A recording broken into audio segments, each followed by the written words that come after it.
Сайн байцгаана уу? Та бүхний эрүүл мэндийн зөвлөх нараа эмч байна.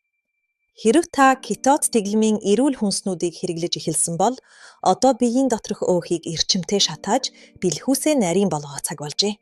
Үүнд зориулж дэлхийд алдартай Берг докторийн зөвлөдөг нуруунд ачаалал өгөхгүйгээр хэвлийн гүн булчин ажилуулдаг өгсөн шавж дасгалыг зааж өгье. Дасгалыг яг энэ дөрвөн дарааллаар хийн.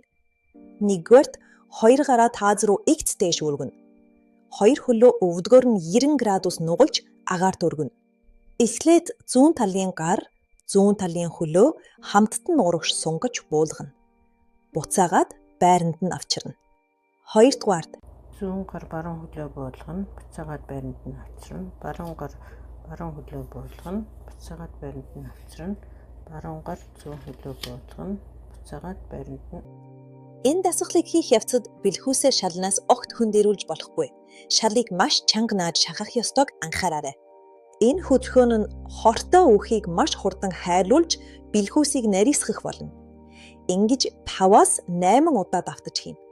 Өөрт аль болох ачаалал багтаа хийх нь зүйтэй.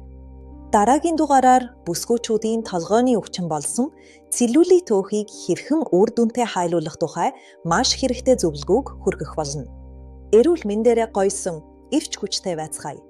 Зөвлөгөө таалагдсан бол лайк дарж, шеэр хийгээрэй. Дараагийн дугаараар уулзцгаая.